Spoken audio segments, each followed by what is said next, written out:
Love and Crime. Episode 2, Becoming Isabella. They say villains are made, not born. But Sarah's story is proof that even angels can fall. And if you'd met little Sarah, yes. The Sarah you'd never have guessed she'd one day land on Interpol's most wanted list. She wasn't born with a fake passport in her crib, I promise. She was born in Lisbon. Not the postcard Lisbon where tourists sip wine in linen pants. No. She was born in the cracked heart of the city where roofs leaked, where rainwater danced in pots on the floor, and where dreams slipped through holes in the ceiling. Her father, gone before she could spell his name, vanished one winter morning with a guitar and a suitcase of unpaid bills. Said he was off to find fame. He found silence instead. Her mother, Teresa, was a seamstress with fire in her eyes and fire in her hands because she burned the rice.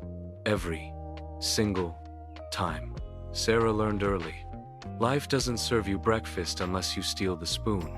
By 7, she had her first business, selling fake lottery tickets to tourists, flashing a smile so real they'd walk away thinking they'd won something. It's not stealing, she told herself. It's giving them a story to tell back home.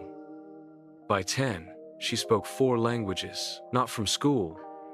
God, no, but from hustling, haggling with Italians, flirting with the French, guilt-tripping British honeymooners into donating to her school trip to space camp.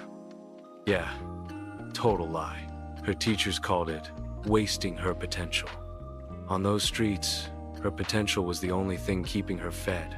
She could read people like books, spot an easy mark from a block away, and talk her way out of almost anything. She tried to walk the straight path, finished school, worked retail, folded sweaters under fluorescent lights day after day. But each, "Good morning, how can I help you?" felt like dying in slow motion. Then came the night her mother, 3 glasses deep into cheap wine, looked her dead in the eye and said, "Smart girls burn the brightest when they go the wrong way." She meant it as a warning. Sarah heard it as a prophecy. The mall lights became prison bars.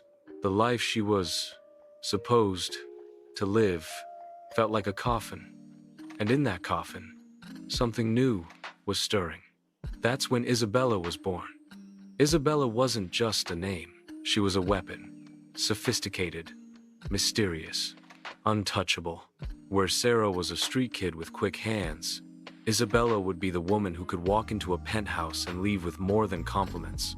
She kept her day job for now. But every evening she studied. Not books, people. She learned wine, art, finance, how to hold a glass like you own the vineyard, how to make small talk that made powerful men lean closer without realizing why. Each lesson was another brick in her new empire, until one night she stood in front of the mirror, signing her new name over and over. And for the first time, she didn't feel like she was pretending. She felt right. Tomorrow, Isabella would step into the world, her first mark already chosen, and trust me, no one would see her coming. They say the most dangerous predators are the ones you never notice until your throat is already cut.